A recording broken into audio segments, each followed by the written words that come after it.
Hello and welcome to the official podcast of Palate Exposure, featuring Ilona Thompson, a podcast for those seeking the ultimate in wine, food, and travel. Each week she interviews winemakers, chefs, celebrities, and a variety of guests that shape the way we enjoy life.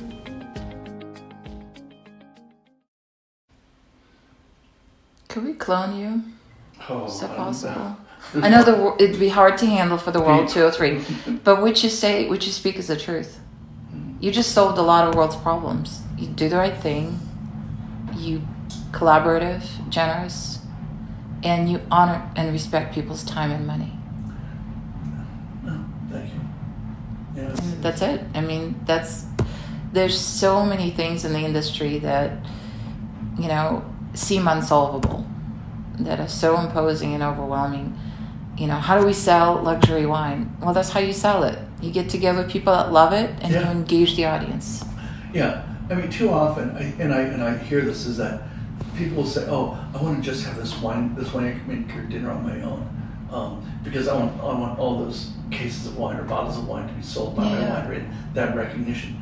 And they're worried about any type of dilution, and they don't see down the road. They don't see the big picture, and you do, and you always have. I've never thought of myself as seeing the big picture. It just, I'm like anybody else. I'm trying to figure this stuff out day in, day out. And, Well, although you wouldn't claim credit for pioneering, cross-pollinating vineyard work and winemaking, it's not really important if you were first or not. But you knew that.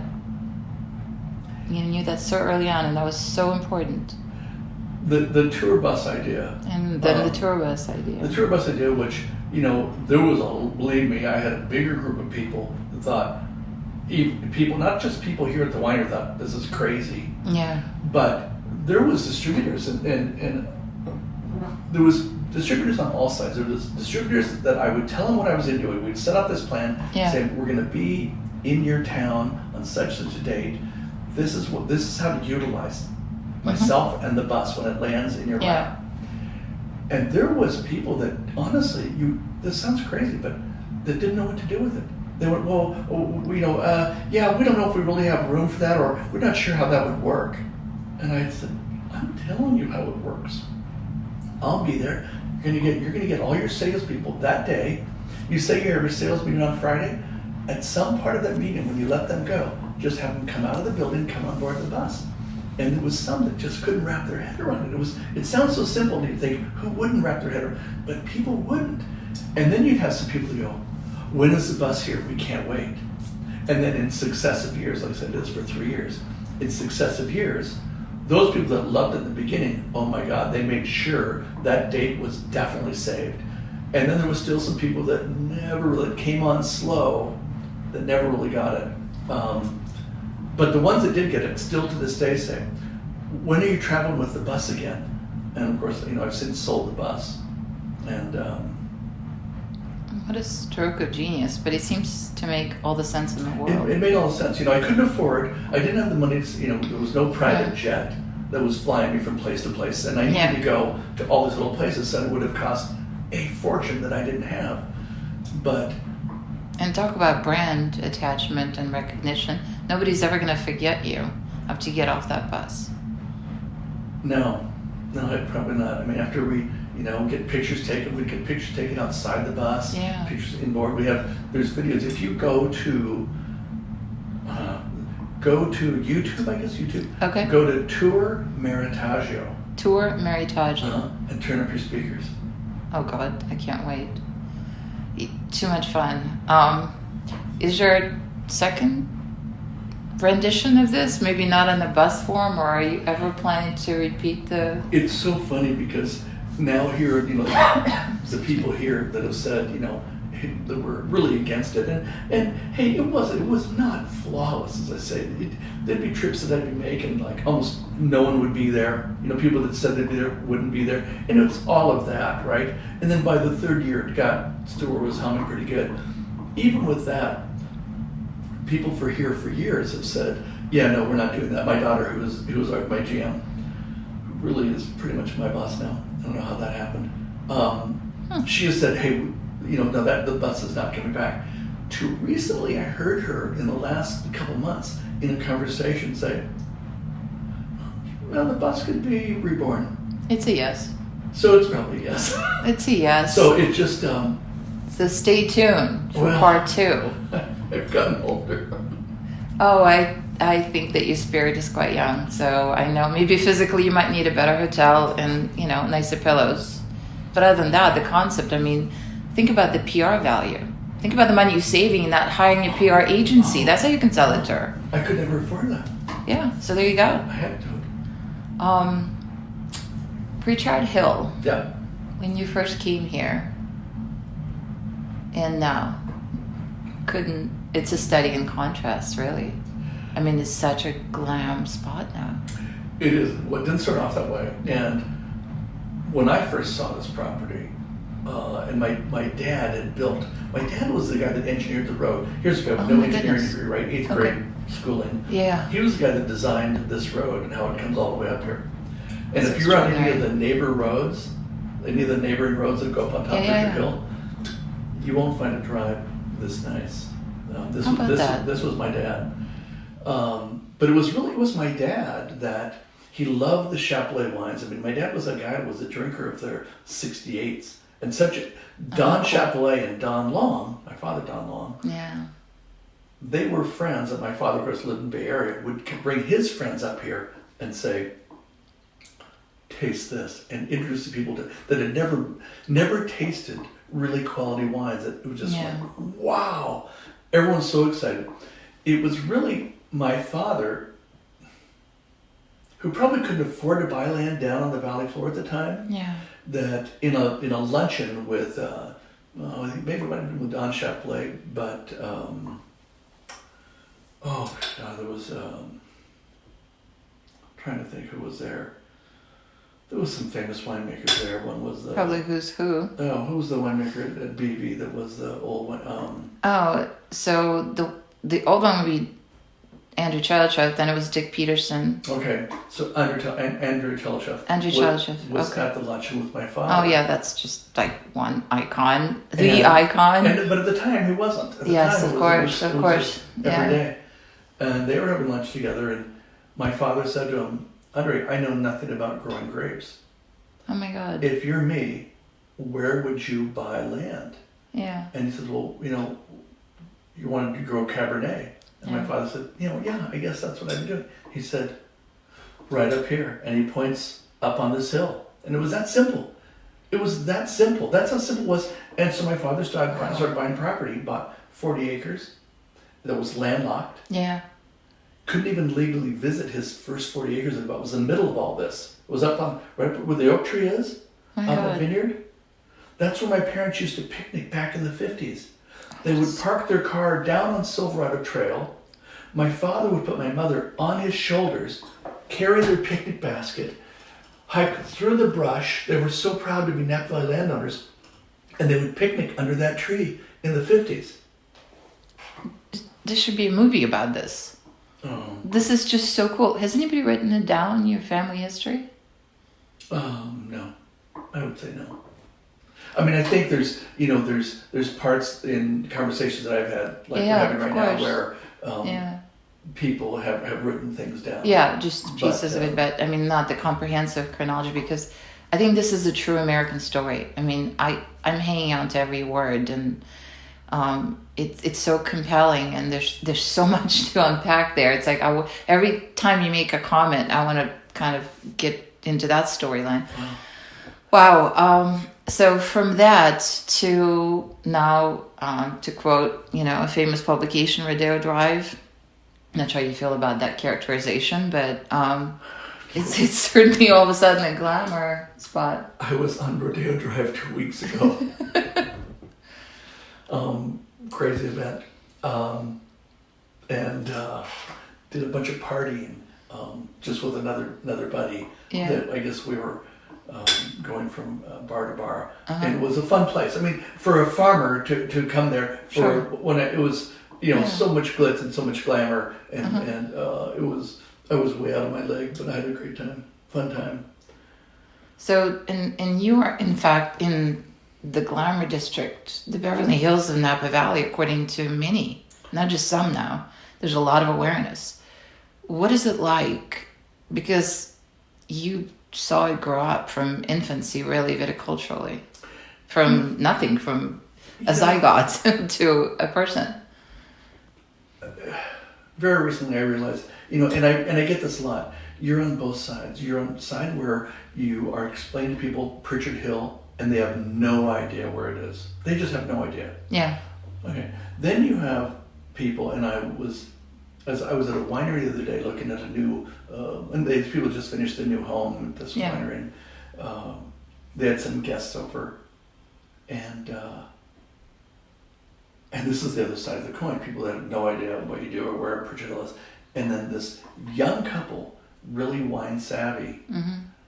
They were I met them and they were kind of quiet, and it took me a while. My wife had explained to me, she says, they're thinking that you're famous and they're having a hard time. They don't know what to say to you. Mm-hmm. And I said, and once I found that out, then I went back and I said, I got to tell you, whatever you are thinking of me, I said, I am just a farmer. And I said, yes, I've been doing this now a while, but I said, don't put me on any type of pinnacle, pedestal. Yeah. I'm the same moron that has made this mistake and this mistake. I said, so let's talk about your future, and where you kids want to go. Yeah. And I said, you both seem so passionate. I said, and that alone will probably carry you through all of this. If you maintain this passion that I see in the two of you right now, you're going to do really well. And it's all sides. It's people don't know, and then people that go, oh my God, Pritchard Hill. So it's all about, It's got to feel a little surreal at times. It does. It does when you'll get people to say, I can't believe I'm having a glass of wine with you. And I stop. Are you kidding me? Stop it. Oh, I'm familiar with the sentiment. I can tell you from this side, you're a bona fide rock star. No. I didn't realize how much you inhabited that role and how much you earned it.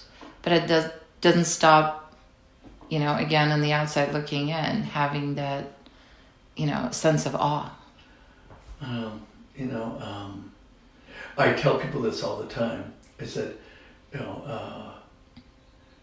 when you do start to drink that bathwater, you're in trouble. Game over, huh? Game over. It may not be right away, but you're headed in a bad place. I don't see you participating in that, but you're so self-aware. Well, I think that, like I said, back in the days when, there was just nothing but high scores and high scores and high scores, you do start to drink that bathwater. You tell yourself that you won't, but you start to. And then you get a lower score. You get slapped back into place. Mm-hmm. And it's the work that you do to get out of that, to get back to a nice place that you absolutely cherish now. You cherish it, and you will work your tail off to never let that happen. And also realize it's not a gift. It's not a gift. It's something you have to work for. The gift can't be given. The gift can't be given. It can't be given. You absolutely have to have that great wine in the bottle. Competition is fierce. I mean, what's come up around me in the last 25, 30 years, there's a lot of people out there making great wine. There is a lot. And the wine is very good. It's very good. It's gotten a lot better.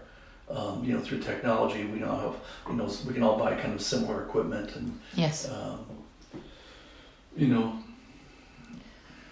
Where do you see this headed? First of all, your future, the future of your brand, but also, again, taking that helicopter view, Pritchard Hill, Napa Valley. What are your thoughts on? Well, I think that I lucked out. I mean, I wouldn't, if you said tomorrow, hey, will you trade where you are for a piece of property that's 10 times the size of the valley floor? The answer straight away is no. Mm-hmm. No, I won't. And likewise, Sonoma, great wine growers, right? Mendocino, wonderful. Mm-hmm. Paso Robles, wonderful grapes being grown. I mean, really great stuff. But would I trade for any of those? No, I won't. I feel like I lucked out where I am, and I'm staying put. The future, we went through something about 3 years. Well, it's been in progress where my brother that was a partner has been bought out actually by my son-in-law and his father. So now it's my daughter and my son-in-law and his father. That's the partnership. And they're wonderful to work with, and they tolerate me. You know, they're really, really good at letting me just be me and make decisions as I see fit. They're really cool about that. And then going forward, something that has happened fairly recently is I had an opportunity to sell. And it was for more money than I thought was really on the planet. It was for a lot of money. And I went to my daughter and I said, "Hey, what do you think of this? This looks very good." And she said, "Dad, I love what we do." And that was it. That was it. And I will tell you that every day since then is really a strangely great day, because you realize what you could have done. You could be set, and your kids set, and everyone set, and no worries. To have your daughter say, "I love what we do. What would we do if we didn't do this?" And I said, "So you want to go on and you want to do this?" She said, "Yes, and I would like my daughter then to come in and do what we do." And once you hear that and you make that decision, and you realize you're never going to see, I'll never see that money, it's actually really comforting. Because you now don't have to worry about that. You don't have to worry about being approached for a lot of money and going through that. You just realize this is what you do. And this is what your kids do. And so it stays put. It is so powerful. It was really a powerful moment. I will tell you, it was when you really settle in with it, it is actually really calming. It is like all these rough waters of offers and things of what you could sell for and the wealth. And you go, you know what? I love what I do. And it's true. I don't know what I would do. I mean, I would imagine that someone that would buy it, and all these offers were for me to also stay on for, 3 years, 5 years. And I tell everyone I make a lousy employee. I'm not good at that. I'm not good at getting a focus group together. I'm the worst. So many of us strive to kind of buy our own modicum of freedom back. I mean, what is retirement? It's having your own time to yourself, right? Not selling it for a price. And you worked your way to a position where you had a really extraordinary choice to make. You bought that choice with all of that. Yeah. And that choice had a very heavy price tag. And I'm sure that, those people would have taken great care of your property. You wouldn't have even talked to them otherwise. So there's a lot of positives beyond the money. And yet you had the luxury of walking away, and you've given yourself that permission because this gave more. It does. I mean, I love people. I love being around people, and I love what we do. I love where this is. I love driving up on this mountaintop. And I think, what would I do? So I've signed on now. I have just a handshake agreement with my daughter that I will be here at least till I'm almost 70 now, and I'll be here to age 75. And after age 75, I said, let's take it week by week. So I'm going to be here for a long time. I have no plans of going, and it seems to be getting stronger, not weaker. I even asked my daughter the other day. She said, "So there's winemaker dinners coming up in here, here, and here." And I turned and I said, "So you're going to go, right? You'll go to that." And she said, "No, Dad, you go." And so I tell her, as long as I'm wanted, as long as you kids still want me here, I'm here. When the day comes, you say, "Hey, Dad, you know what? Time for you to kind of drop back." Then I'll do it. But it doesn't seem to be happening. It seems like no, with your charisma, I'd be saying the same thing. And honestly, no, I'm a little shocked because you guys obviously can't see via this medium, but there will be photos posted. You judge for yourself. No way in hell do you look 70. Oh, thanks. Not possible. I think you're making this up. I'm going to need to see your driver's license before I leave. Wow. First of all, congratulations. And it's not just a word. I truly mean how humbling it is to be in the presence of someone that made such difficult but fundamentally right choices. It's encouraging because there's so many things in the world that knock you down and there's so much nonsense. But just being there in that bubble with you and hearing your story and knowing that people like you that fought for every little bit of what you have still have your disposition is that of generosity, of, your spirit is so bright and kind. And that's just... We're here to be happy. That's important. Very important. Right? You got to squeeze everything out of this life you can. And there's only one that I'm aware of. So unless, somebody... My father had this saying to share with you. Yeah. My father used to always say, David, this life that you're living right now, it's not a dress rehearsal. You're into the real deal. He would say, in case you're wondering, this is it. This is not dress rehearsal. He would say that, and then as he got older, he said to me, he says, just in case you're wondering, he said, a lot of my friends are older and they're starting to die around me, right? And I said, yeah, Dad, I know that. He says, just in case you're wondering, not one of my friends has come back from the other side and said, hey, it's awesome over here.